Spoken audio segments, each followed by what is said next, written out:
لیکن یہ 3 الیکشن جس میں کہ وہ وزیر اعظم بنے تو وہ الیکشنز تو ٹھیک تھے. یہ الیکشن چونکہ ان کو شاید اس بات کی عادت نہیں ہے کہ فری اینڈ فیئر الیکشنز ہوں، تو اگر اس دفعہ فری اینڈ فیئر الیکشن ہوئے اور اس میں وہ اپنی حکومت نہیں بنا سکے یا وہ سیٹس نہیں حاصل کر سکے جو کہ حکومت بنانے کے لیے ضرورت ہوتی ہے، تو اس لیے وہ اس پہ سیکھ پا ہیں. دوسری بات یہ کہ جب 2013 کے الیکشنز ہوئے تھے تو اس وقت ہماری پارٹی نے، پاکستان تحریک انصاف نے، یہ اٹھایا تھا الیکشن کے کچھ حلقوں کو ری چیک کرنے کے لیے. پرائم منسٹر صاحب جو اس وقت اپوزیشن لیڈر تھے انہوں نے یہ سوال اٹھایا تھا کہ آپ 4 حلقے کھول دیں تو ہم اگر وہ ٹھیک ہوئے تو ہم بالکل آپ کے ساتھ تعاون بھی کریں گے اور ہم آپ کی حکومت کو چلنے بھی دیں گے اور ہم آپ کے ساتھ ہر طرح کا تعاون کریں گے. لیکن آپ سب جانتے ہیں کہ وہ پوری جو کوشش تھی وہ جا کے کہیں وہ بھی ہائی کورٹ کی ڈیسیجن پہ 2017 میں ایک کمیشن بنایا گیا اور اس کی وجہ سے یہ ان حلقوں پہ کی تحقیق ہوئی. اب جو لاسٹ الیکشنز 2013 کے تھے اس میں کوئی 413 کے قریب election petitions election commission of Pakistan کے پاس گئیں، جبکہ اس دفعہ کے الیکشن میں کوئی 299 پٹیشنز الیکشن کمیشن میں گئیں، جس میں کہ صرف 90 جو کہ نیشنل اسمبلی سے تعلق رکھتی تھیں. باقی بھی تھیں مختلف صوبوں کی تھیں، لیکن جو اوور آل پورے ملک کی جو وہ تھیں جو جن حلقوں پہ اعتراض اٹھایا گیا تھا وہ 90. اس میں کافی تعداد ہماری الیکشن پٹیشن تھی. تو پی ایم ایل نون کی وہ فیکٹس اینڈ فگرز ابھی کچھ دیر بعد آ جائیں گے، وہ میں آپ کے ساتھ شیئر بھی کر دوں گا کہ ہر پارٹی نے کتنی، کس پارٹی کی طرف سے کتنی پٹیشنز گئیں، تو اس میں پتہ چل جائے گا. اور دوسری بات یہ کہ کم از کم 16 ایسے حلقے تھے. اس وقت کی کمی ہے لیکن یہ بھی میں آپ کو دے سکتا ہوں، جس میں کہ پی ٹی آئی کا امیدوار، اور یہ پورے ملک سے ہے، پی ٹی آئی کا جو کینڈیڈیٹ ہے وہ 3000 ووٹ سے لے کر اور 195 156 1100 1400 236 اس قسم کے مارجن سے ہمارا کینڈیڈیٹ الیکشن ہارا. اگر یہ 1 منٹ کے لیے اگر ہم یہ بات مان لیں کہ یہ ایسا ہی ہوا تھا تو پھر ان کو تو ان 16 سیٹس کو جو کہ بہت میٹر کرتی تھی ہماری، اس کے لیے ہمیں کولیشن کی بھی ضرورت نہ ہوتی. تو وہ سیٹس اس پہ کیوں نہیں پھر مدد ہوئی کہ ہمیں یہ 15 سیٹ تو آسانی ہے، بیکاز 201 ایسا حلقہ بھی تھا مردان میں جو کہ 50 ووٹ کے ڈفرنس ہے ہمارے.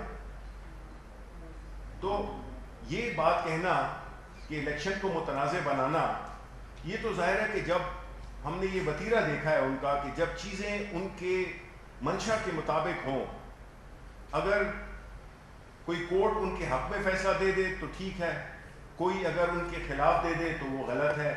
جو الیکشن وہ جیت جائیں وہ الیکشن ٹھیک ہے، جو الیکشن وہ نہ جیتیں وہ بالکل ٹھیک نہیں ہے.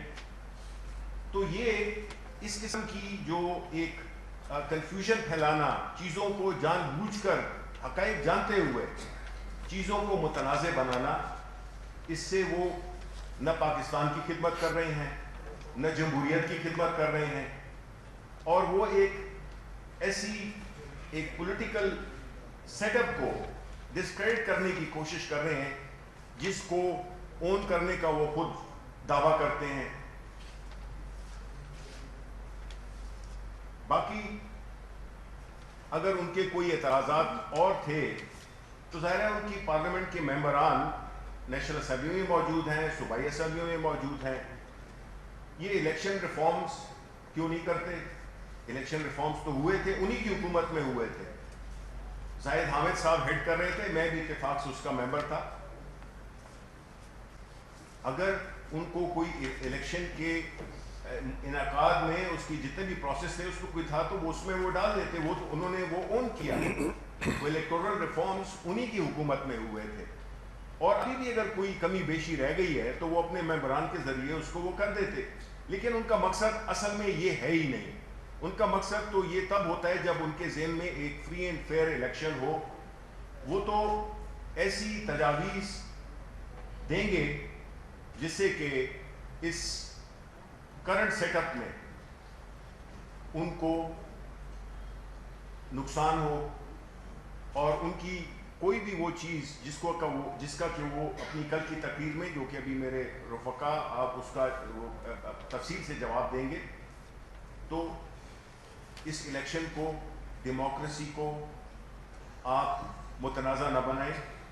اس ملک نے آپ پہ بہت سے احسانات کیے ہیں.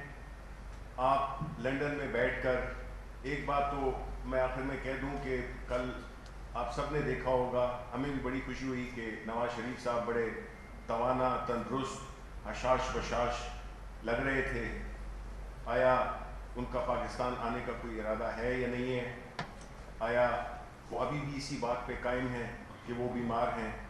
تو یہ سوالات ہیں جو کہ جن کے جوابات ان کو دینے ہوں گے. اب میں ریکویسٹ کروں گا اسد عمر صاحب سے کہ وہ اپنی بات کریں. بہت شکریہ جی. ویسے صحت کا بات کر رہے تھے آپ میاں صاحب کی صحت کی, تو الحمدللہ وہ کوئی فواد چودھری سے کم صحت مند نہیں لگ رہے تھے. اللہ تعالیٰ ایسے ہی تندرست رکھے ان کو. جو سنی باتیں آپ نے وہ تو ظاہر ہے آپ نے بھی سب سنی ہیں, ہمیں اس کو دہرانے کی ضرورت نہیں ہے وہ کیا کہہ رہے تھے. لیکن سوال یہ پیدا ہوتا ہے کہ کل انہوں نے یہ باتیں کیوں کی, اور یہی بات کیوں کی. دیکھیں, اگر آپ یاد کریں جس وقت حکومت بنی تھی اور پہلی تقریر تھی شاید وزیر اعظم کی, پہلی یا دوسری تقریر تھی, تو اس کے اندر انہوں نے قوم کو بتایا تھا کہ یہ جو اپوزیشن ہے یہ اس کی صرف سیاست داؤ پہ نہیں لگی ہوئی. ان کی جو پچھلے 20 اور 30 سال سے بنائی ہوئی جائیدادیں ہیں, جو کرپشن کے پیسے سے بنائی گئی ہیں, وہ بھی داؤ پہ لگی ہوئی. تو ان کے لیے تو یہ زندگی اور موت کا مسئلہ ہے, اور جب احتساب کا عمل آگے بڑھے گا تو ان سب نے مل جانا ہے. تو کل وہ مناظر ساری قوم نے دیکھے کہ جس کی پیشن گوئی عمران خان نے کی تھی.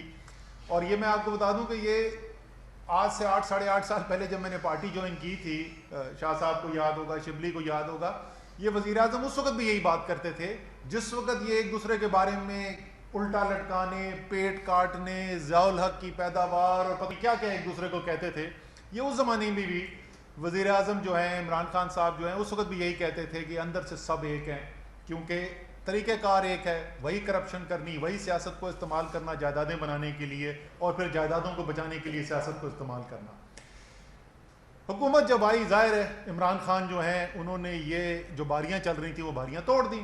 میری باری تمہاری باری, ظاہر ہے کہ آپ کا پیسہ بھی داؤ پہ لگا ہوا ہے, تو آپ نے بھی تقریریں دوسرے کے خلاف کرنی ہے, کوئی کام تو کرنا نہیں. لیکن عمران خان جب آئے تو انہوں نے کہا یہ تو معاملہ گڑبڑ ہو گیا. لیکن شروع میں ان کی امید یہ تھی کہ معاشی جو بحران وہ پیدا کر کے گئے ہیں وہ اتنا شدید بحران ہے, ان کو خود کو تو سب سے بہتر پتہ تھا نا کتنا شدید بحران چھوڑ کے گئے ہیں. تو انہوں نے کہا کہ اسی وزن کے تلے جو ہے اس حکومت نے ملبے میں دفن ہو جانا ہے, تو ان کو کچھ مہینے دیں, انہوں نے ویسے ہی گر جانا ہے. اور اگر آپ کو یاد ہو اس وقت کی آپ سپیچز اٹھا کے دیکھ لیں, ان کے بیانات دیکھ لیں, تو اکثر آپ کو یہی بات کرتے ہوئے نظر آتے تھے. وہاں سے عمران خان صاحب نے ذاتی جو جستجو کی, اس کے لیے جد و جہد کی, کس طریقے سے انہوں نے پیسہ اکٹھا کیا, اور ہم اس بحران سے نکلنے میں کامیاب ہو گئے. اس کے بعد آ گیا جی دھرنا. یہاں پر دھرنا انہوں نے کہا کہ ادھر سے بس اب حکومت گرے گی اور سارا پاکستان کھڑا ہو جائے گا اور سارا پاکستان ہمارے ساتھ ہے. تو جب ادھر آئے تو پتہ چلا کہ پاکستان کا تو 2% بھی ان کے ساتھ نہیں کھڑا ہوا. وہ آہستہ آہستہ الگ ہوتے گئے اور آخر کار یہاں سے پسپائی کرنی پڑی. تو وہ امید بھی ختم ہو گئی.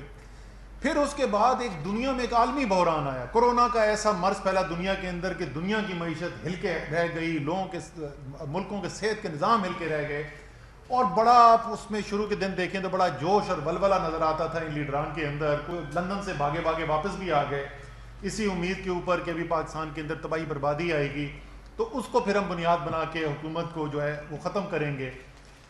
اور کل کی تقاریر کے اندر مجھے یہ بات بڑی مزیدار لگی کہ وہ لوگ جنہوں نے کوئی چیز نہیں چھوڑی پاکستان میں تنقید کرنے کے لیے، لیکن دنیا میں جو سب سے بڑا بحران آیا ہوا ہے نہیں ذکر کیا تو اس کا نہیں کیا. کوئی آپ نے کل کورونا اور کووڈ کی بات نہیں سنی ہوگی. الحمدللہ اللہ تعالیٰ نے کامیابی دی. وزیر اعظم کی بالکل واضح ایک موقف تھا اور آہستہ آہستہ دنیا جو ہے اس موقف کو مان گیا، اور آج یہ صورتحال ہے کہ ورلڈ ہیلتھ آرگنائزیشن سے لے کے یونائٹڈ نیشنز جنرل اسمبلی کے صدر تک سب پاکستان کی مثال دے رہے ہیں کہ ان ممالک میں سے ہے جس سے دنیا سیکھ سکتی ہے. وہ بھی موقع ہاتھ سے نکل گیا جی. اس کے بعد جو ابھی ہوا ہے یہ فیٹف کے قوانین کے اندر، یعنی اس سے زیادہ شرمندگی کی کیا بات ہو سکتی ہے، اور یہ کتنے ڈیسپریٹ ہیں، یہ کتنی ان کی پریشانی کس نہج تک پہنچ گئی ہے، اس کا اس سے اندازہ لگائیں کہ ایسے قانون جس کا کوئی سیاست سے تعلق نہیں، کسی سیاسی پارٹی سے تعلق نہیں، وہ صرف اور صرف پاکستان کو بلیک لسٹ سے بچانے کے لیے قوانین بنائے جا رہے ہیں. ان قوانین کے اوپر بھی انہوں نے بھرپور مخالفت کی. پہلے تو وہ سمجھے بڑے خوشی ہوئی جی ان کو، میں اور شاہ صاحب بھی ان کے ساتھ بیٹھے شروع میں تو بڑی ان کی امید تھی کہ ہم جو ہے، کیونکہ ظاہر ہے ان کو یہ تو پتہ ہے کہ عمران خان تحریک انصاف کی لیڈرشپ جو ہے محب وطن لوگ ہیں تو ملک کے لیے قربانی دینے کے لیے بھی تیار ہیں. تو انہوں نے کہا اس سے بہتر موقع نہیں ہو سکا NRO کرانے کا. تو وہ NRO جس سے وہ بولتے تھے ہم کبھی نہیں مانگیں گے، اور بار بار پوچھتے تھے کون سا NRO، تو وہ NRO کی ایگزیکٹ شکل صورت انہوں نے قوم کے سامنے رکھ دی. 34 ترامیم نیب قوانین کے اندر انہوں نے کہا جی یہ کرو گے تو ہم فیٹف پہ سیدھا بلیک میلنگ، یہ کرو گے تو پاکستان کو بلیک لسٹ میں جانے سے بچائیں گے، ورنہ پاکستان بلیک لسٹ میں جاتا ہے تو جائے، ہمیں اپنی جائیدادیں بچانا ہمارے لیے زیادہ ضروری ہے. لیکن اس کے اندر بھی ان کو پے در پہ شکست ہوتی گئی، اور صورتحال ان کو یہ نظر آئی کہ ان سے تو 200 ممبر جو اسمبلی، قومی اسمبلی اور سینٹ کے اندر ہیں وہ بھی نہیں ان سے سنبھالے جا رہے. تو ایک پینک جو ہے وہ ایک اور لیول کے اوپر ان کا پہنچ گیا، اور اسی کے اندر ایک اینٹی منی لانڈرنگ قانون جو پاس ہوا ہے، اس سے ظاہر ہے ان کی اپنی جو باہر منی لانڈرنگ کی ہوئی جائیدادیں ہیں اس کو بھی خطرہ ہے. تو یہ تو وجہ ہے کہ یہ کیوں اس وقت اتنے پینک میں، اور یہ اب کس طریقے سے چاروں طرف ہاتھ پیر مارنے کی کوشش کریں کہ کس طریقے سے ہم جس پریشانی کے اندر آ گئے ہیں اس سے نکلا جائے. لیکن یہ ان کے ساتھ ساتھ وہ دنیا کی قوتیں جو پاکستان کے خلاف ہیں، جو پاکستان سے دشمنی رکھتی ہیں، ان کے لیے بھی ایک بڑی خطرناک صورتحال پیدا ہوتی جا رہی ہے. اور وہ کیا ہے؟ کون سے علاقے ہیں جہاں پر انہوں نے بھارت میں خصوصی طور پر اور دوسرے اس کے علاوہ وہ ممالک جو پاکستان سے مخامست رکھتے ہیں، انہوں نے کہاں پریشانی پیدا کرنے کی کوشش کی ہے. فاٹا بہت بڑا ایک ہمارے لیے چیلنج ہوا کرتا تھا. الحمدللہ پاکستان کی فوج نے آپریشن کیا اور سیاسی طور پر فاٹا کو پاکستان کا حصہ بنایا گیا. فاٹا انضمام بل پاس کیا گیا، وہاں ترقی کا عمل شروع ہوا ہے، اور اللہ کے فضل سے فاٹا کے اندر جس قسم کی ہم دہشت گردی کی وارداتیں وہاں پر دیکھتے تھے، جس طریقے سے ریاست کی رٹ وہاں ختم ہوئی بھی تھی، اس کو ہم نے بدلتے دیکھا، اور فاٹا کے اندر ہم نے بہتری آتی ہوئی دیکھی. کراچی پچھلے 20-25 سال استعمال کیا گیا. کراچی کی صورتحال آپ نے دیکھی، سیاسی طور پر بھی بہتر ہونی شروع ہوئی، وہاں کے سیکیورٹی کے معاملات بھی بہتر شروع ہوئے، اور ابھی آپ نے دیکھا کہ ایک بہت بڑا تاریخی پیکج جو ہے کراچی کی ترقی کے لیے بھی بنایا گیا. بلوچستان جہاں پر ابھی بھی دہشت گردی جاری ہے، جہاں پر پورے یہ ان کا زور ہے پاکستان مخالف قوتوں کا، تو وہاں پر بھی آپ کو پتہ ہے کہ خصوصی پیکج وزیر اعظم نے کہا ہے کہ بلوچستان کے لیے بنایا جائے، اور انشاءاللہ اگلے 2-3 ہفتوں کے اندر اس کا بھی اعلان کر دیا جائے گا. ایک بہت بڑا پیکج، اور بلوچستان کے بھی جو سب سے پسماندہ علاقے ہیں تاکہ بلوچوں کو ان کا حق دیا جائے، تو وہاں پر بھی. پھر افغانستان جس کی شاہ صاحب جو ہیں تفصیل کے اندر بات کریں گے، بٹ جو پاکستان کے لیے، اس خطے کے لیے ایک صورتحال ایسی تھی جو خطرہ ہوتا تھا، وہاں الحمدللہ نہ صرف امن کی امید نظر آ رہی ہے، بلکہ امن کی امید اس صورت میں نظر آ رہی ہے جس کی بات عمران خان کرتے تھے جب وہ شاید پاکستان میں واحد سیاسی لیڈر تھے جن کا وہ موقف تھا، اور انہوں نے دو ٹوک موقف حاصل کیا اور دنیا اس کے اوپر ہے. اور وہ جو پچھلی حکومتیں جن کو سارے دنیا کہتی تھی کہ یہ سچ نہیں بولتے اور ڈو مور کے مطالبے کیے جاتے تھے، وہ آج تعریف ہو رہی ہے پاکستان کی, سب کہہ رہے ہیں کہ پاکستان مثبت کردار ادا کر رہا ہے. تو عالمی, جیسے میں نے کہا کہ شاہ صاحب اس کے اندر تفصیل کے اندر جائیں گے, تو عالمی قوتیں بھی جو ہیں, جو ہمارے دشمن ہیں, ان کو بھی نظر آ رہا ہے کہ پاکستان اس راستے پہ نکل گیا ہے اور وہ منزلیں اب حاصل کرنا شروع کر رہا ہے جہاں اگر اس کو فوری طور پر روکا نہیں گیا, اس کے لیے رکاوٹیں نہیں پیدا کی گئی, تو بہت پاکستان کو اس کے بعد پکڑنا مشکل ہو جائے گا. اور یہی وجہ ہے کہ کل جو تقاریر ہوئیں, ان تقاریر کا آپ ذرا دیکھیں کہ سب سے زیادہ خوشی کی لہر میاں صاحب کی تقریر کی کل کہاں ہمیں سنائی دی. ہندوستان ٹائمز, انڈین ایکسپریس, زی نیوز, یہ کون سا ہے جی, یہ ٹوڈیز نیوز, تقریباً سب میں ایک ہی ہیڈنگ ہے. میں آپ کو اگر کیمراز دکھا سکیں یہ ہیڈنگ, اور تقریباً تمام کے اندر یہی ہیڈنگ لگی ہوئی ہے. تو بھارت کیا کہہ رہا ہے کل میاں صاحب کی تقریر کے بارے میں؟ بھارت یہ کہہ رہا ہے کہ نواز شریف کی سیاسی واپسی ہو گئی, اور وہ کیسے واپسی ہو گئی کہ اس نے پاکستان کی فوج کے اوپر حملہ کر دیا. اب دونوں چیزوں کو ذرا سمجھنے کی کوشش کریں کہ کیسے دونوں جڑتی ہیں. یہ جو کامیابیاں ہم نے جن کی بات کی جو حاصل ہو رہی ہیں, وہ اس لیے حاصل ہو رہی ہیں کہ پاکستان میں اس وقت ایک حکومت کام کر رہی ہے, پاکستان میں ایک جمہوری نظام کام کر رہا ہے, جہاں فوج اور سول لیڈرشپ جو ہے وہ ساتھ مل کے پاکستان کے مسائل حل کرنے کی کوشش کر رہے ہیں, جہاں پر ایک دوسرے کو شک کی نگاہ سے نہیں دیکھا جا رہا, جہاں سویلین حکومت جو ہے وہ ہر ناکامی کی وجہ جو ہے وہ پاکستان کے اندر بھی اور دنیا کے اداروں میں بھی جا کر یہ نہیں بتاتی کہ ہمیں فوج کام نہیں کرنے دے رہی, اس لیے ہم کامیابی حاصل نہیں کر سک رہے ہیں. چاہے وہ کووڈ کا, کورونا کا مقابلہ ہو, آپ نے دیکھا کہ کس طریقے سے سویلین حکومت کی لیڈرشپ میں, پرائم منسٹر عمران خان کی لیڈرشپ میں فوج نے مدد کی, صوبوں کو ساتھ لے کے چلے, ٹڈی دل کا معاملہ آیا وہاں پر یہی ہوا, کراچی میں انشاءاللہ ایسی ہونے جا رہا ہے, ہم اسی طریقے سے بلوچستان کے اندر کام ہونے جا رہا ہے. تو یہ جو فوج اور سویلین حکومت مل کر کام کر رہی ہیں, جس میں کوئی دو رائے نہیں ہے کہ لیڈرشپ اس وقت عمران خان کے پاس ہے, سویلین سپریمیسی ہے, فیصلے عمران خان کرتے ہیں. اس نظام کو اگر چھیڑا نہیں گیا, اگر اس کو ڈسٹرب نہیں کیا گیا, اگر ان کے اندر پاکستان کی سیاسی لیڈرشپ اور فوج کے اندر دراڑیں نہیں پیدا کی گئی, تو یہ اپوزیشن والے بھی یہی سمجھتے ہیں اور پاکستان کے دشمن عناصر بھی یہی سمجھتے ہیں کہ اگر ایسا کرنے میں وہ ناکام رہے تو پاکستان کو کامیابی سے کوئی نہیں روک سکتا. ساتھ میں یہ بھی کہوں گا کہ ذرا سا یہ جس طریقے سے کل حملہ کیا گیا, جس طریقے سے فوج کے اوپر, کم سے کم یہ تو سوچ لیتے کہ وہ آپریشن جو وزیرستان میں ہوا, جو پچھلی حکومت کی مسلم لیگ نون کے وقت میں ہوا تھا, اس میں شہادتیں فوج نے برداشت کی, اور وہ جنگ آج بھی دہشت گردی کے خلاف اور پاکستان کے دشمنوں کے خلاف ختم نہیں ہوئی. پوری دہشت گردی کی جنگ میں تو 6000 سے زیادہ فوجی شہید ہوئے ہیں, لیکن صرف اس سال 2020 میں, ابھی ستمبر پورا نہیں ہوا, پہلے صرف 8.5 ماہ گزرے ہیں, اور اس کے اندر 150 سے زیادہ شہادتیں ہوئی ہیں ہمارے فوجی شہیدوں کی. یہ وہ فوج ہے جس کی کوئی ایک سال سے 8.5 مہینے میں, اس سال 2020 کے جنوری 1 سے ستمبر کے وسط تک 150 سے زیادہ شہادتیں ہیں بارڈر کے اوپر, دہشت گردی کے اٹیکس کے اندر. اور مکمل طور پہ تو جیسے میں نے بتایا کہ اوور آل کو 6000 سے زیادہ ہیں. کوئی پلٹن, کوئی ریجیمنٹ فوج کی ایسی نہیں ہے جس نے شہید نہ اٹھائے ہوئے ہوں, اور ایک دو نہیں درجنوں کی تعداد میں انہوں نے شہید نہ اٹھائے ہوئے ہوں. اس فوج کو جا کر حملہ کر رہے ہیں, اور وہ کیوں کر رہے ہیں اور وہ بیانیہ کس سے مل رہا ہے وہ میں نے آپ کو بتا دیا کہ یہ جو بیانیہ بولا جا رہا ہے یہ بیانیہ کس سے مل رہا ہے.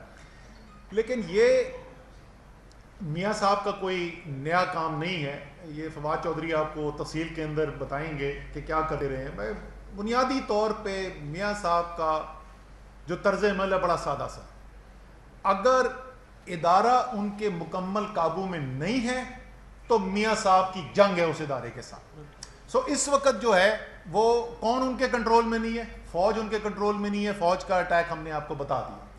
عدلیہ مکمل طور پر ان کی تابع نہیں ہے, اور وہ عدلیہ جس نے ان کے لیے وہ فیصلے کیے جو پاکستان کی تاریخ میں نہیں ہوا. ایک کنوکٹڈ قیدی کو انسانی ہمدردی کی بنیاد کے اوپر کورٹس نے اجازت دی باہر جانے کے لیے.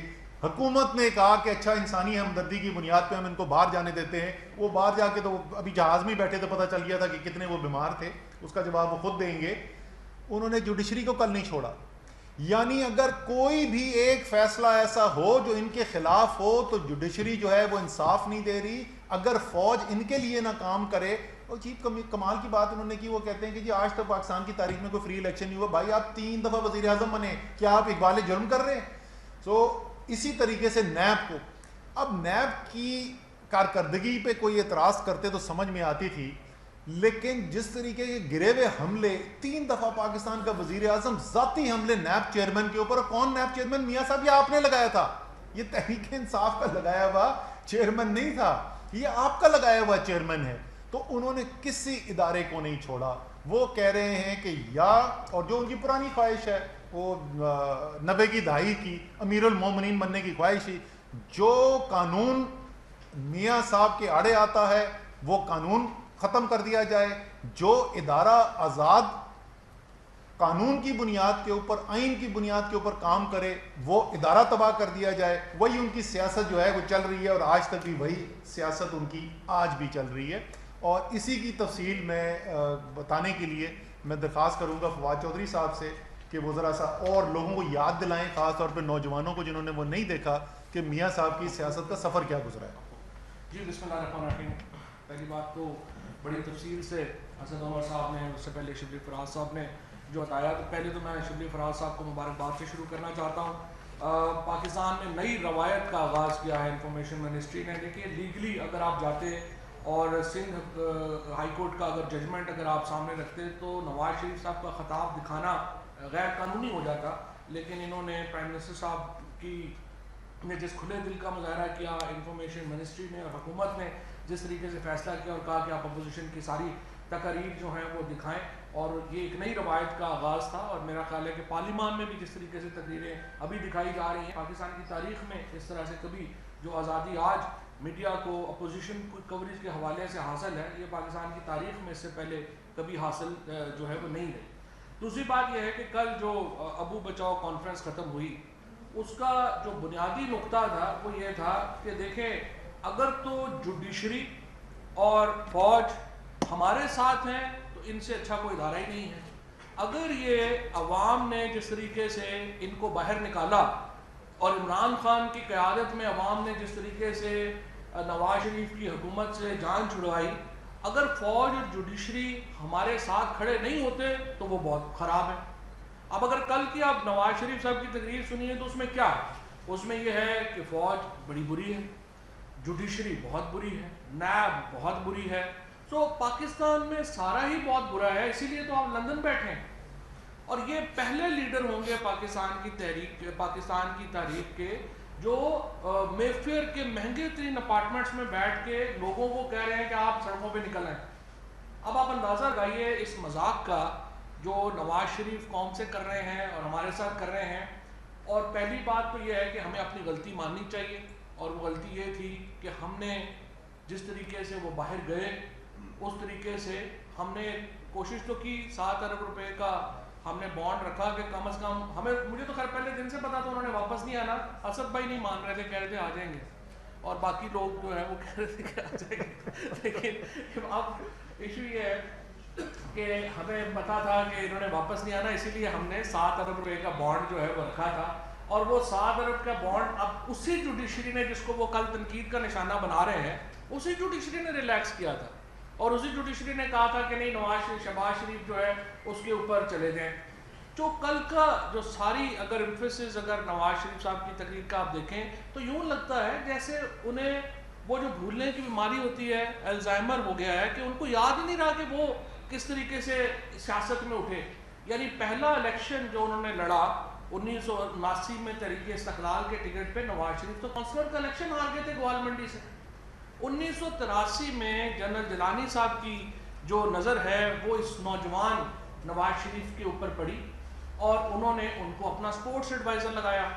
1985 میں جنرل جیلانی صاحب نے ان کو اپنا فائنانس منسٹر لگایا, اور اس کے بعد نواز شریف صاحب کا جب وہاں پر پنجاب میں ہوا تو پھر اور کوئی نہیں، اب جنرل ضیاء الحق صاحب جن سے وہ چاہتے ہیں کہ ہمارا کوئی تعلق جو ہے وہ جڑے ہی نہ، کوئی بندہ بات ہی نہ کرے، ضیاء الحق صاحب وہاں پہ تشریف لے کے گئے اور انہوں نے بتایا کہ نواز شریف کا قلعہ مضبوط ہے.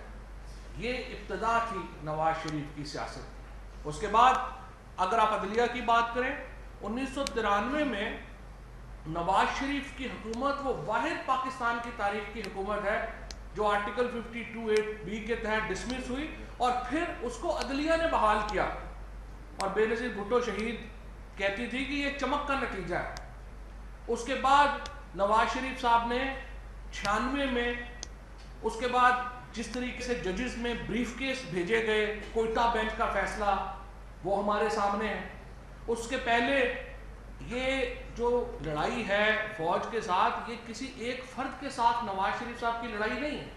یہ امیر المومنین بننے کا جو ایک سودا ان کے دماغ میں سمایا ہوا ہے، ان کی کسی بھی آرمی چیف سے نہیں بنی، کبھی بھی ان کی فوج سے نہیں بنی. جنرل آصف نواز صاحب ہوں، جنرل جہانگیر کرامت ہوں، جنرل پرویز مشرف ہوں، یا کوئی بھی اور فوج کے چیف ہوں، فوج کا ادارہ ہو، اس سے ان کی نہیں بنی. کیوں نہیں بنی؟ کیونکہ جب آپ یہاں سے پیسے کماتے ہیں، یہاں سے پیسے اٹھا کر کے آپ باہر لے جاتے ہیں اور اس کے بعد آپ چاہتے ہیں کہ ادارے اس کا تحفظ کریں، ادارے ان کا تحفظ نہیں کریں گے.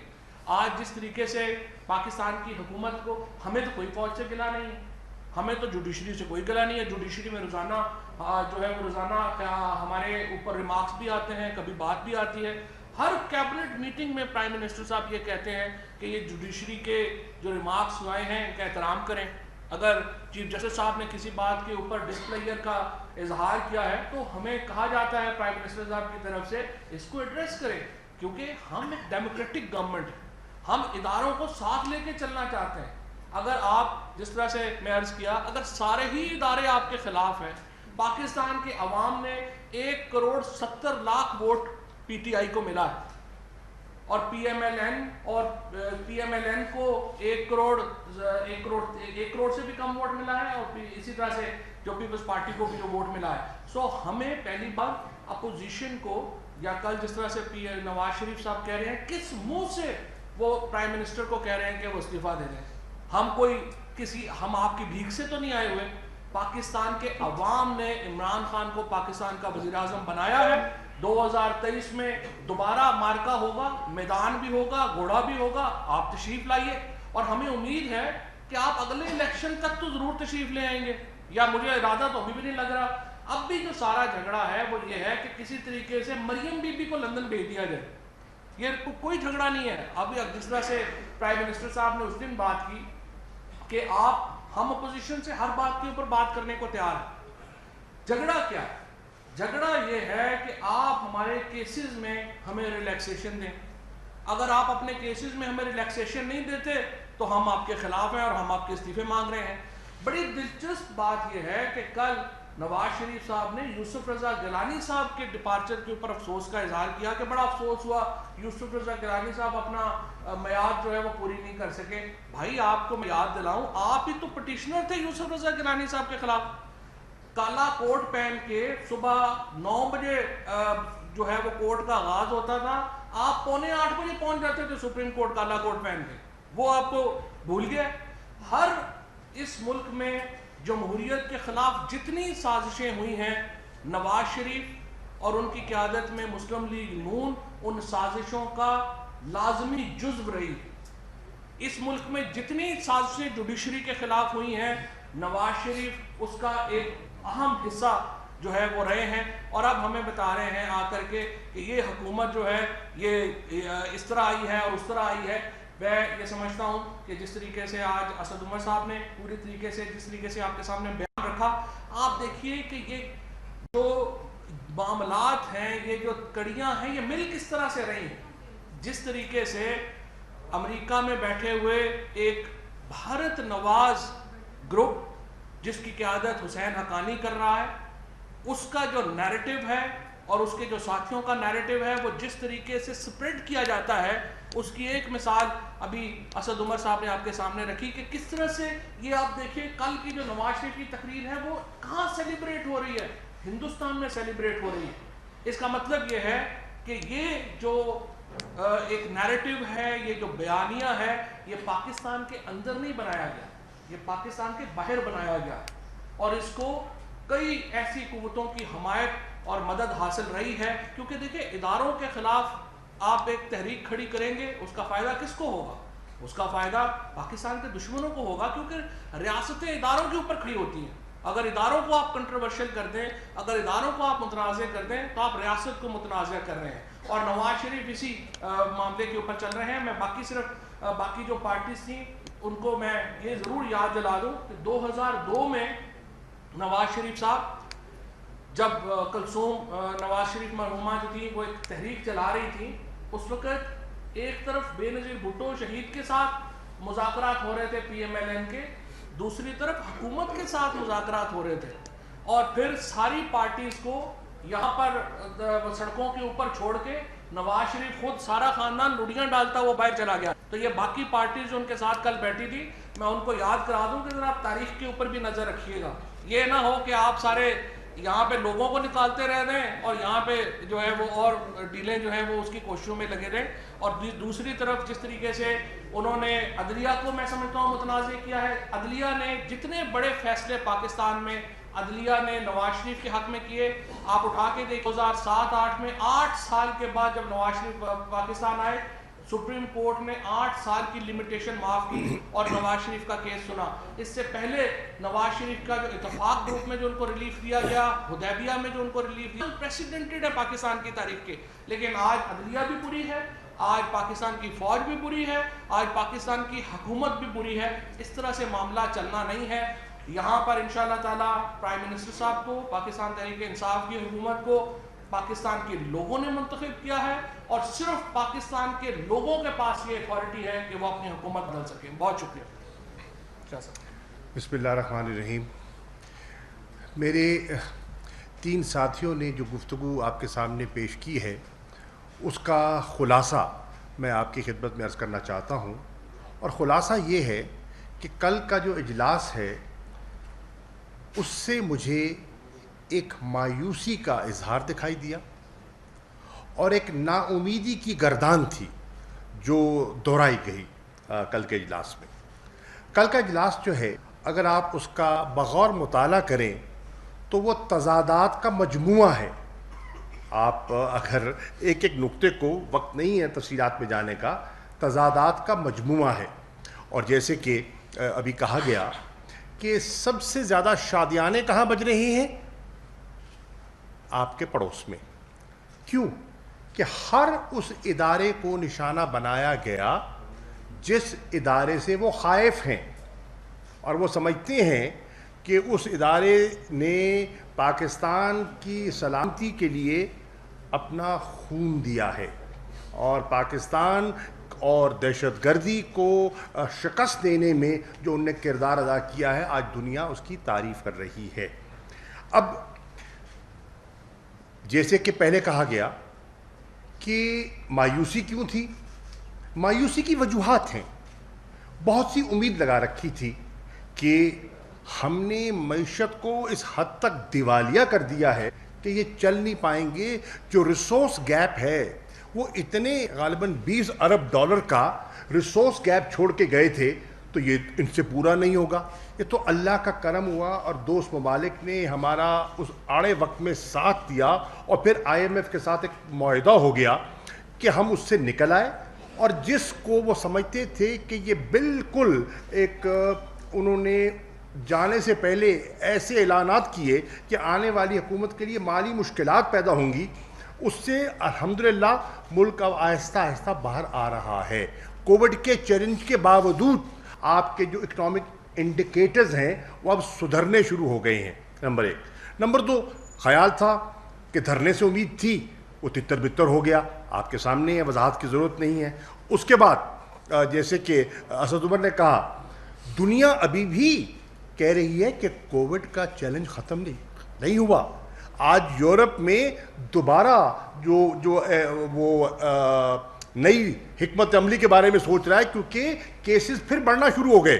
بہت سے ماہرین ہیں وہ سمجھتے ہیں کہ سردیوں میں ایک سیکنڈ ویو آ سکتی ہے. تو وہ لوگ جو اسٹرکٹ لاک ڈاؤن کا درس دیا کرتے تھے وہ آج کہتے ہیں کہ ہم جنوری میں اور دسمبر میں احتجاج کریں گے, جلسے جلوس کریں گے, ریلیز کریں گے. تو آپ ذرا تضادات کا ملاحظہ کیجئے. پھر اگلی بات جو میں عرض کرنا چاہوں گا وہ یہ ہے, ان کو یقین کامل تھا کہ حکومت کے پاس کیونکہ سینٹ میں اکثریت نہیں ہے, انہیں اگر ایف اے ٹی ایف میں فیٹف میں اگر کامیابی حاصل کرنی ہے, قانون سازی کرنی ہے, انہیں بالآخر ہمارے پاس آنا ہوگا. اور ہم گئے اور ہم نے حد الوسع کوشش کی پاکستان کے لیے, پاکستان کو گرے لسٹ سے نکالنے کے لیے اور ہندوستان کے عزائم کو خاک پہ ملانے کے لیے جو پاکستان کو بلیک لسٹ میں دھکیلنا چاہتے تھے.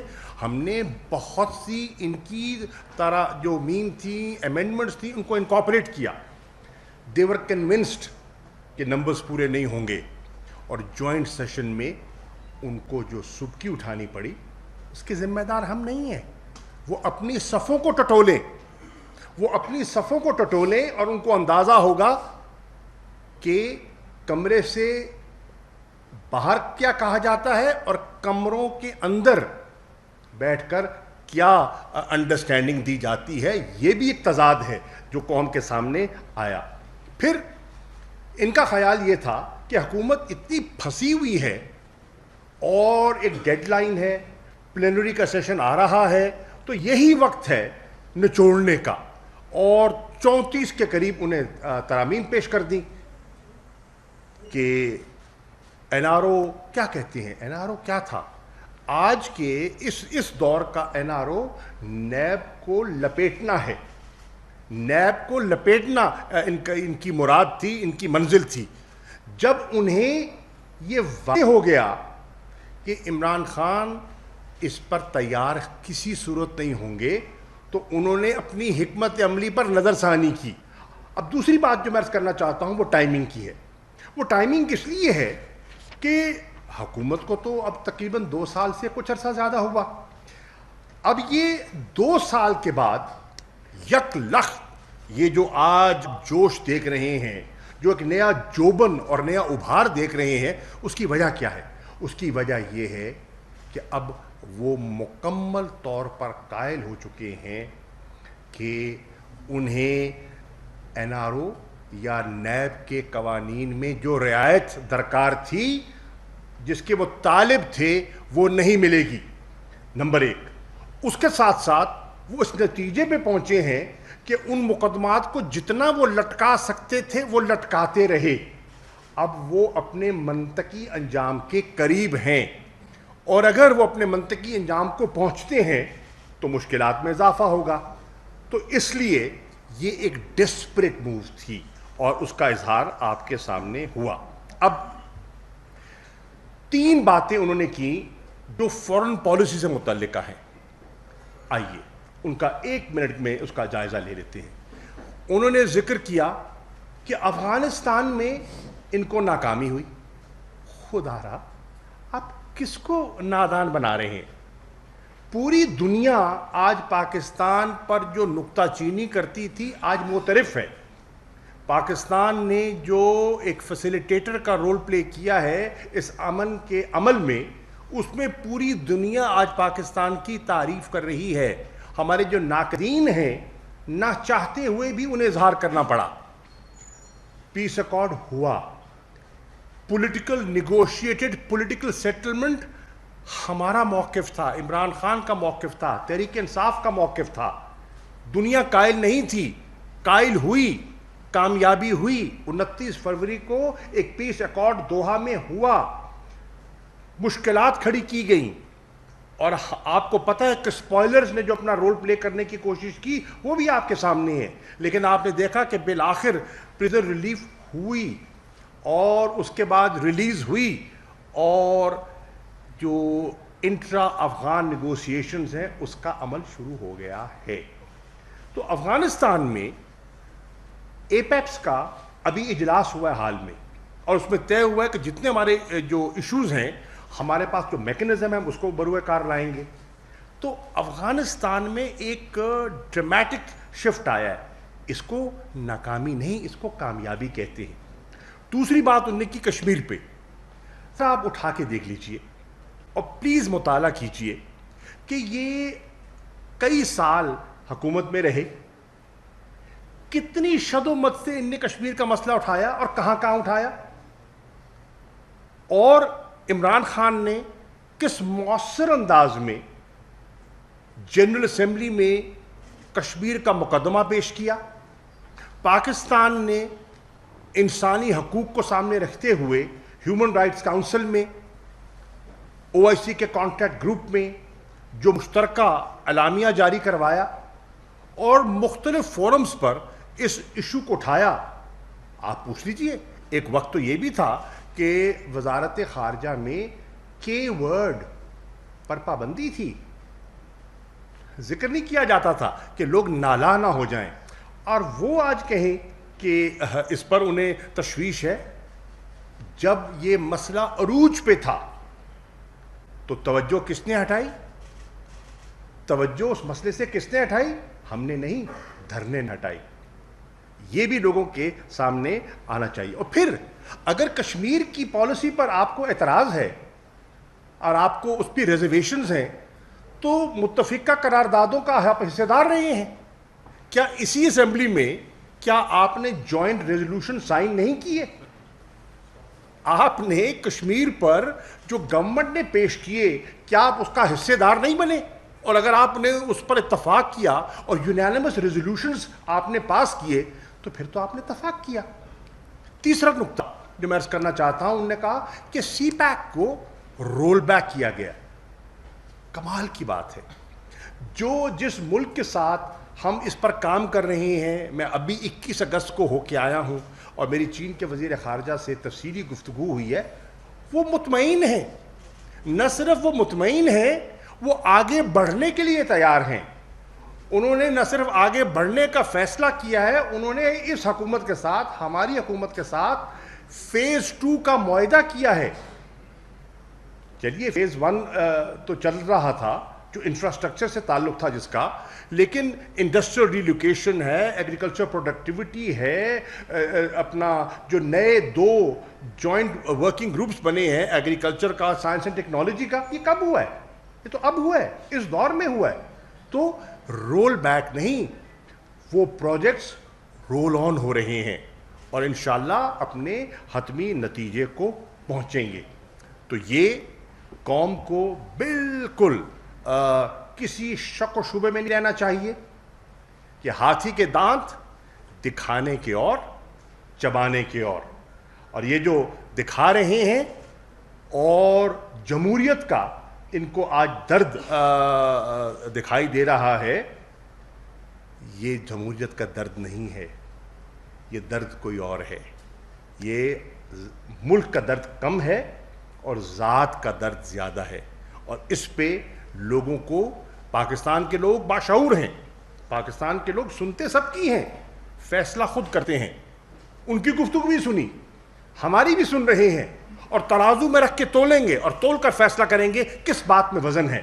اور مجھے یقین ہے جب وہ تول کے بولیں گے تو وہ پاکستان کے مفاد میں فیصلہ کریں گے. شکریہ.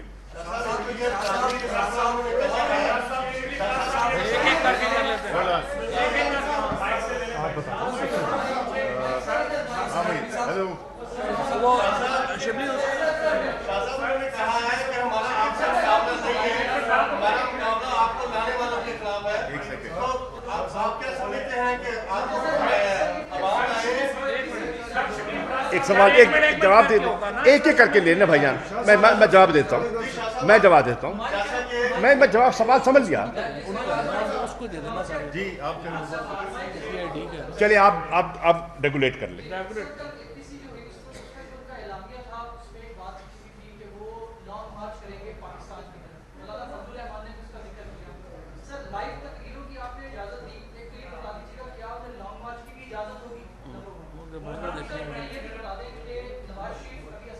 ایک ایک سوال کر لو نا.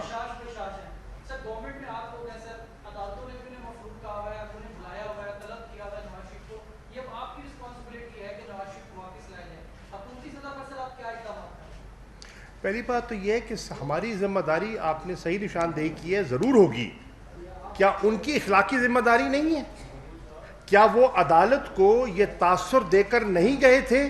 اور اس وقت کیا پورا ایک کیمپین نہیں بنائی گئی تھی کہ اگر فی الفور وہ نہیں جاتے تو ان کی جان کو خطرہ ہے؟ یہی تھا نا. پلیٹلیٹس آپ کے سامنے روز ان کا کاؤنٹ آتا تھا کہ وہ اس حد تک گر گئے ہیں کہ ان کی جان کو خطرہ ہے.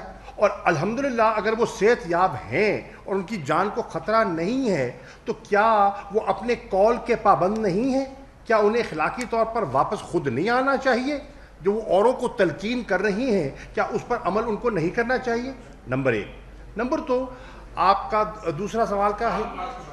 دیکھیے وہ انہوں نے تاریخ جو اس کی دی ہے وہ دی ہے جنوری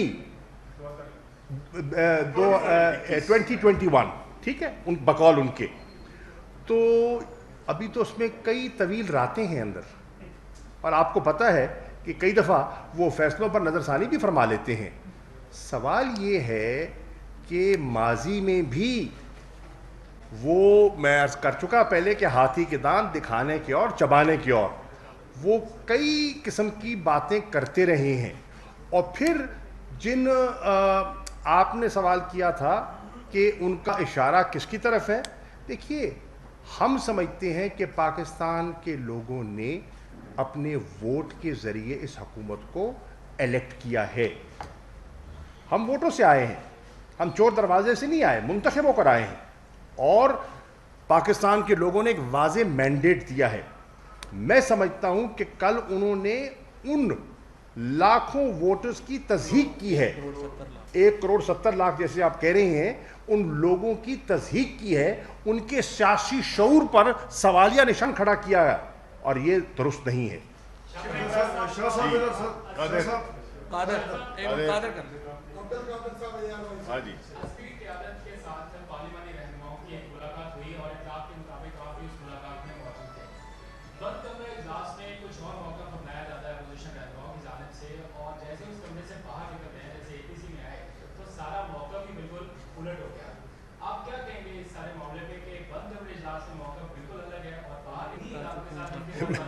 میں تو جی دیکھیے میں پہلے عرض کر چکا ہوں, اس کی ایک اور آپ کو مثال دیتا ہوں. اس کی مثال میں اس دن دیتا ہوں جس دن جوائنٹ سیشن ہو رہا تھا. بل سینٹ میں جاتا ہے, سینٹ اس کو ریفر کرتی ہے ٹو دی اسٹینڈنگ کمیٹی جو لا اینڈ جسٹس کی ہے. اس اسٹینڈنگ کمیٹی میں اکثریت جو ہے اس بل کو پاس کرتی ہے جس میں وہ موجود ہیں. ایک فون کال آتی ہے اور اجلاس میں جا کر اسی سینٹ میں اسی اسٹینڈنگ کمیٹی جہاں ووٹ حق میں دے کے آئے ہوتے ہیں اجلاس میں جا کے اس کے خلاف ووٹ کرتے ہیں. تو یہ ہے جو ان کا عمل اور یہ کردار آپ کے سامنے ہے. اور باقی جو وہاں گفتگو ہوئی وہ پھر میرا خیال ہے آپ بہت سے پردہ نشین ہیں ان کو بے نقاب نہ ہی کریں تو بہتر ہے. صاحب یہ بتائیں کہ ایک تو نواز شریف صاحب نے یہ مطالبہ کیا ہے کہ حمود الرحمان کمیشن کی رپورٹ کو منظر عام پر لایا جائے. اسد عمر صاحب آپ سے یہ سوال ہے کہ کور کمانڈر پر سنگین الزامات لگائے ہیں, آپ نے کسی نے بھی جواب نہیں دیا. کیا وہ کور کمانڈر سابق کور کمانڈر خود آ کر جواب دے گا؟ شامت پوری صاحب آپ سے یہ سوال ہے کہ انہوں نے یہ کہا کہ جرنیلوں کا نواز شریف کے ساتھ تعلق رہا, ان کی پیداوار نہیں. آپ کا ماضی پوری قوم کے سامنے, کیا آپ کے ماضی کو آج کی سیاست کے ساتھ جوڑا جا سکتا ہے؟ اچھا جی, پہلی بات تو یہ آپ نے بڑا وہ حمود الرحمان کمیشن 3 دفعہ وزیر اعظم رہ کے گئے, کیوں نہیں ریلیز کر دی تھی رپورٹ؟ یہ جمہوریت ہم کو آپ کیوں خیال ہے یہ ضرور کرنی چاہیے, بالکل کر دینی چاہیے. اچھا جی, جو آپ نے اچھا کیا کہ آپ نے یہ سوال پوچھ لیا. میں تو جنرل عاصم باجوہ کے ساتھ بڑا قریبی طور پہ کام کرتا ہوں, سی پیک اتھارٹی کے چیئر ہیں. اچھا مجھے یہ بھی نہیں سمجھ میں آتی کہ وہ رپورٹ مجھے کرتے ہیں, سی پیک اتھارٹی جو پلاننگ کمیشن پلاننگ منسٹری کے ساتھ کام کرتی ہے, مجھے کوئی تکلیف نہیں ہے. یہ سب کو تکلیف ہے کہ جی وہ سویلین سپریمیسی. بھائی جان مجھے خوشی ہے اس بات کی کہ میرے پاس ایک انتہائی قابل آفیسر ہے جو سی پیک, جس کو وہ میاں صاحب کل کہہ رہے تھے کہ وہ پتہ نہیں اس کے لیے بی آر ٹی کر دیا ہے, وہ پہلے سے زیادہ تیزی سے چل رہا ہے. سی پیک کی تاریخ کے سب سے بڑے منصوبے جو ہیں وہ اس سال منظور ہوئے ہیں. ML1 پاکستان کی تاریخ کا سب سے بڑا منصوبہ, سی پیک کا سب سے بڑا منصوبہ اپروو ہوا ہے. اور جس طریقے سے ہمارے اسپیشل اکنامک زونز میں تیزی آئی ہے, ہمارا کوہالہ اور آزاد پتن ہوا ہے, یہ سب اس کی ایک وجہ یہ ہے کہ ایک CPEC authority led by a very fine officer وہ جو کام کر رہے ہیں. جہاں تک ان کی بلوچستان کی, ان سے ذرا بول دیں کہ آپ کی ادھر آس پاس کہیں بیٹھے ہوئے تھے, نہیں وہ ویڈیو پہ تھے شاید زرداری صاحب, ہاں بڑے والے زرداری صاحب ویڈیو پہ, چھوٹے زرداری تھے ادھر. تو زرداری صاحب کی تو اسٹیٹمنٹس ہمارے پاس ریکارڈ کے اندر موجود ہیں کہ وہ کہتے ہیں بلوچستان کی گورنمنٹ ہم نے گرا دی. تو پہلے آپس میں تو فیصلہ کر لینا کس نے گرا دی. یہ عاصم باجوہ کی طرف سے یاد آ گئے. ویسے میں عاصم باجوہ سے بولا تو میں ان سے بہت امپریس ہو گیا ہوں. میں تو سمجھتا تھا کہ بس ایک اچھے فوجی افسر ہیں. کل تو مجھے پتہ چلا کہ وہ بہت بڑی بلا ہیں.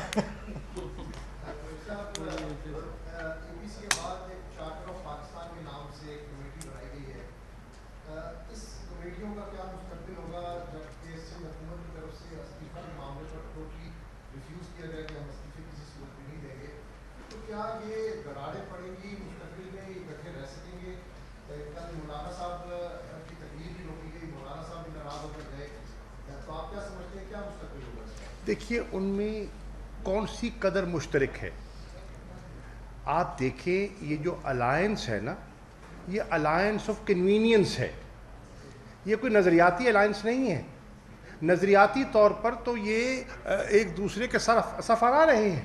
نظریاتی طور پر تو آج بھی اگر دیکھا جائے جن کانسٹیٹوئنسیز کو ریپرزینٹ کرتے ہیں یہ ساتھ بیٹھ ہی نہیں سکتے, ساتھ چل ہی نہیں سکتے. ہاں ان کو کٹھا کیا کر رہا ہے وہ ہے ایک عمران خان سے ضرورت سے زیادہ محبت اور خوف وہ یکجا کر رہی ہے.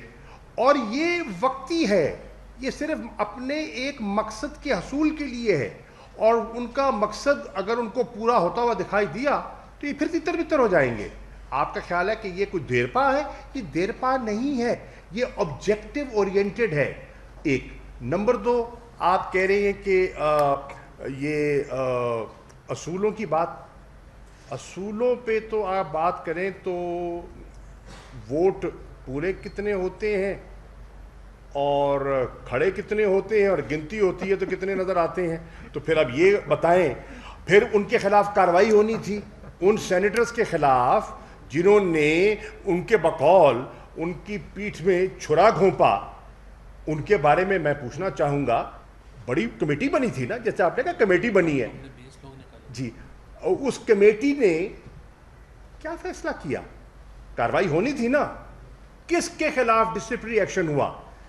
سینٹ میں خیبر پختونخوا میں جب پی ٹی آئی کے کچھ ممبران نے نامناسب حرکت کی جو کہ پارٹی کے انٹرسٹ کے منافی تھی, اصولوں کے منافی تھی, 20 sitting elected MPs کو اٹھا کے باہر کیا.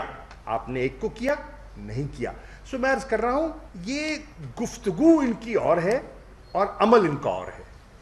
اچھا ایک سیکنڈ آپ نے ایک ساتھ میں مینشن کیا ہے کہ فضل الرحمان صاحب کی, مولانا فضل الرحمان کی تقریر ہم نے نہیں لکھائی. I just want to correct the record, یہ ہم نہیں تھے. یہ سوال آپ پی ایم ایل نون اور پیپلز پارٹی سے پوچھیں جو آرگنائز کر رہے تھے. ہمارا کوئی اس سے لینا دینا نہیں تھا. آپ ہی کا میڈیا نشر کر چکا ہے اور وہ فوٹیجز بھی دکھا چکا ہے جس میں کہ مولانا صاحب نے ان سے پروٹیسٹ کیا ہے, ہم سے نہیں کیا ہے. شاہ صاحب ایک ایسے وقت میں جب آپ ایک جی بی کے حوالے سے اور کشمیر کے حوالے سے فیصلہ کرنے جا رہے ہیں, آپ سمجھتے ہیں کہ یہ اے پی سی شاید اسی لیے تھی کہ وہ کچھ گین کرنا چاہتے ہیں اس حوالے سے, کچھ لے دین کرنا چاہتے ہیں, اور کل اے پی سی کے حوالے سے یہ بتا رہے ہیں کہ گین کس نے کیا, فوج کے خلاف اتنا بول کے آپ لوگوں کو مضبوط نہیں کیا گیا؟ دیکھیے پہلی بات تو یہ ہے کہ یہ تو وقت بتائے گا کہ انہوں نے حاصل کیا کیا ہے, کھویا کیا ہے, یہ وقت بتائے گا. کئی جذباتی گفتگو وقتی طور پر تو بہت اچھی لگتی ہے لیکن اس کے دیر پا نتائج بھی ہوتے ہیں. انہوں نے کل مجھے بتائیے کس ادارے کو بخشا, مجھے ایک ادارہ بتائیے نا.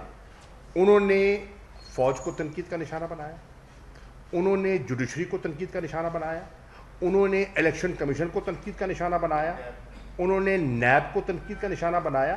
مجھے بتائیے کون سا اسٹیٹ انسٹیٹیوشن ہے جس کو کانسٹیٹیوشنل پروٹیکشن بھی ہے جس کو انہوں نے نشانہ نہیں بنایا؟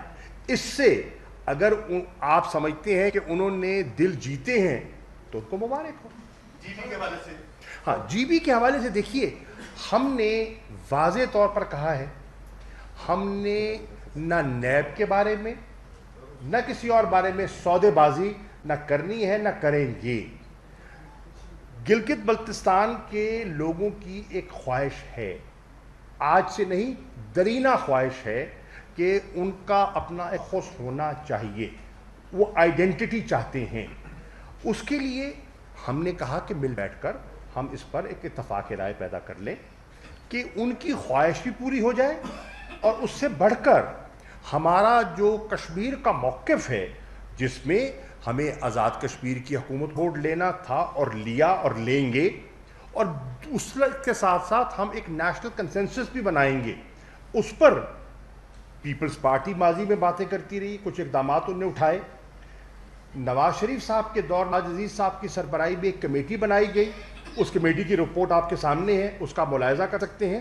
تو اس سب کو سامنے رکھتے ہوئے ہم دیکھنا چاہیں گے کہ, اور یہ بھی ہمارے علم میں ہے کہ وہاں کچھ قوتیں ہیں جو پاکستان کے مخالف قوتیں ہیں, اور وہ اس کو ہوا دے رہی ہیں اس سینٹیمنٹ کو, اور وہ وہاں پیچیدگیاں پیدا کرنا چاہتی ہیں.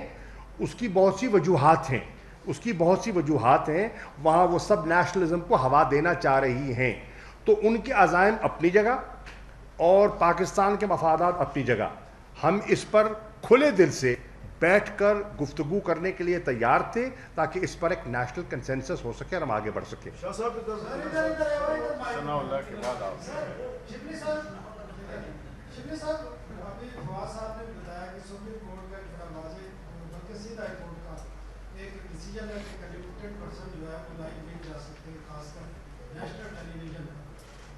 یہ پرائم پیمرا کو کس نے ڈائریکشن دی اس چیز کو روکا جائے؟ آیا پرائم منسٹر پیمرا کو ڈائریکشن دے سکتے ہیں؟ کوئی لا ایسا موجود ہے کہ اس کو روکا جائے؟ اور پیمرا نے کیوں نہیں اجازت سے ہائی کورٹ کا ڈیسیجن ہے پیمرا لیتا ہے؟ دوسرا سوال میرا ایک اور ہے شاہ صاحب سے. شاہ صاحب آج آرمی چیف نے آپ سے اور پرائم منسٹر سے میٹنگ کی ہے پریس کانفرنس سے پہلے, اس کا ایجنڈا کیا تھا؟ آیا کہ سول ملٹری کوآرڈینیشن تھی یا جو اپوزیشن کہہ رہی ہے کہ سیاست میں مداخلت ہے فوج کی, یا وہ ایشو سیاسی ایشو ڈسکس ہوئے یا کوئی اور ایشوز؟ دیکھیے سر, میں سر یہ جو پہلا سوال انہوں نے پیمرا کا کیا, پیمرا نے ایکشن کیوں نہیں؟ جی ہم نے ایکشن, دیکھیں پہلی بات تو یہ کہ یہ ایک پولیٹیکل فیصلہ جو کہ ہم لیتے ہیں. ہم نے پیمرا کو, ہم یہ جو لا ہے وہ کوٹ کر کے ہم ان کو روک سکتے تھے, لیکن ہم یہ سمجھتے ہیں, یہی سوال آپ ہم سے پوچھتے ہیں کہ جی آپ نے نواز شریف کو جانے کیوں دیا, تو یہ تو ایک ایسی سچویشن ہے جس میں کہ اگر ہم فل قانون کی عملداری کریں تو پھر بھی ہماری جان نہیں چھوٹتی. اور اگر نہیں, لیکن کتنی عجیب اور خوشی کی بات ہے کہ میڈیا کہہ رہا ہے کہ سینسر کرنا چاہیے اور ہم کہہ رہے ہیں آپ نے یہی کہا نا, ٹھیک ہے ٹھیک ہے, تو نے ٹھیک ہے, نہیں کوئی بات نہیں, ہم نہیں سینسر کرتے.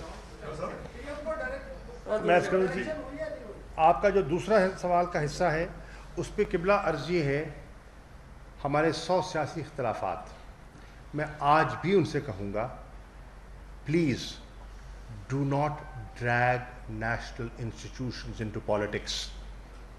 یہ آپ پاکستان کی خدمت نہیں کر رہے, یہ آپ کسی ادارے کی خدمت نہیں کر رہے, اور آپ اگر کریں گے تو یہ آپ ملک کا نقصان کر رہے ہیں, حکومت کا نہیں کر رہے. حکومتیں آتی تھی ہیں, یہ اسٹیٹ آف پاکستان کو آپ نقصان دے رہے ہیں.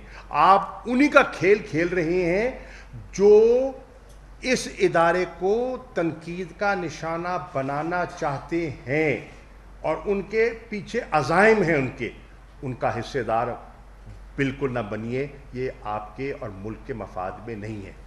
میرا سوال آپ سے یہ ہے کہ وہ کہ آپ نے تو میاں صاحب کی واپسی, ان کی اخلاقی جو تقاضے ہیں ان پہ راضی, لیکن حکومت کی جانب سے نواز شریف کی واپسی کے لیے برطانیہ کو ایک خط لکھا گیا تھا. ایک تو یہ بتا دیں کہ اس حوالے سے آپ کو ان کے برطانیہ کا کیا جواب موصول ہوا ہے, اور دوسرا اگر اپوزیشن جس طرح انہوں نے کہا ہے کہ وہ اجتماعی استعفوں کا ویپن یوز کرتے ہیں جس طرح پاکستان تحریک انصاف نے بھی کیا تھا, تو کیا آپ ان کے استعفے اسی طرح لٹکائے رکھیں گے یا قبول کرنے کے؟ نہیں, دیکھیے پہلی بات تو یہ ہے کہ ہمارا جو اس وقت استعفے کا ریکارڈ کرانے کا, احتجاج کرنے کا جو مقصد یہ تھا کہ ہماری داد رسی ہو. اور جس دن جوڈیشل کمیشن معرض وجود میں آ گیا اور ہماری سنوائی ہو گئی اور ہمیں اطمینان ہو گیا. دیکھیے ہمارا جھگڑا اسمبلی سے تو نہیں تھا, ہمارا جھگڑا, ہم تو الیکٹو کے آئے تھے. ہم یہ کہہ رہے تھے کہ ہم نے نشاندہی کی ہے اور اس کی انکوائری ہونی چاہیے. ہم نے پہلے کوشش کی کہ کوئی پارلیمنٹری فورم سے ہو جائے, تو انہوں نے کہا پارلیمنٹری فورم سے ہو نہیں سکتی کیونکہ قانون اس کی اجازت نہیں دیتا. تو یہ اگر کوئی کمیشن بنتا ہے آف انکوائری تو وہ جوڈیشل کمیشن یا سپریم کورٹ ہی بنا سکتی ہے. جب سپریم کورٹ نے بلایا, ہماری بات سنی, تو ہم نے احتجاج بھی ختم کر دیا, ہم نے دھرنا بھی لپیٹ لیا اور ہم نے اسمبلی میں رہ کے اپنی کارروائی اور اپنا اپوزیشن کا کردار ادا کیا. اب یہ کہہ رہے ہیں کہ ہم استعفیٰ کا آپشن ہے, وہ آپشن تو کل بھی ایکسرسائز کر سکتے تھے, وہ جب چاہیں کر سکتے ہیں. یہ تو ان پر منحصر ہے نا کہ وہ ایکسرسائز کرنا چاہتے بھی ہیں یا ہاتھی کے دانت دکھانے کے اور چبانے کے اور. جہاں تک وہ تعلق ہے جی, جو کورٹ نے ہم سے تقاضا کیا ہے کہ ان کو جو نوٹس ہے جو دیا جائے, اس تقاضے کو, اس قانونی تقاضے کو ہم پورا کر رہے ہیں انشاءاللہ. شاہ صاحب, جیسا کہ ابھی آپ نے فرمایا کہ کل کی اے پی سی کے بعد جو پڑوسی ملک ہے اس کے بیانیے کو تقویت ملی ہے اور ریاستی ادارے جو ہیں ان کو نشانہ بنایا ہے. اس کو تقویت ملی پڑوسی اس کو یعنی نشانہ بنایا گیا ریاستی اداروں کو. تو جیسے کہ اپوزیشن لیڈر جو ہے ان کی طرف سے یہ کہا گیا کہ ہمیں خدشات ہیں کہ شاید ہمیں کوئی آپ گرفتار کر لیا جائے گا, تو آگے جنوری تک سے پہلے کوئی حکومت نئے مقدمات بنانے کا کوئی ارادہ رکھتی ہے؟ وہ لندن بیٹھے ہوئے ہیں. دیکھیے پہلی بات تو یہ ہے, اس وقت جتنے مقدمات کا وہ سامنا کر رہے ہیں ان میں سے ایک مقدمہ وہ نہیں ہے جو پی ٹی آئی کی حکومت نے بنایا ہو. ایک مقدمہ نہیں ہے جن کا وہ سامنا کر رہے ہیں. اس دور میں ان 2 سالوں میں ایک مقدمہ ان پر نہیں بنایا گیا. یہ ماضی کے مقدمے ہیں جو وہ ایک دوسرے کے خلاف کرتے رہے, اور جب دونوں نشانے میں آئے تو اب دونوں مل کر اس کا دفاع کرنے کی کوشش کر رہے ہیں, ان سے فرار حاصل کرنے کی کوشش کر رہے ہیں. آپ نے بہت سارے سوال پوچھے جی, اٹھنے سے پہلے ایک میری آپ سے درخواست ہے کہ ایک سوال جو ہے وہ ہماری طرف سے آپ شہباز شریف صاحب سے ضرور پوچھیں. شہباز شریف صاحب سے پوچھیں کہ جی کل میاں نواز شریف نے فوج کے بارے میں جو کہا ہے کہ آپ کے کیا تاثرات ہیں, اس پہ یہ سوال ہماری طرف ضرور ہے. بہت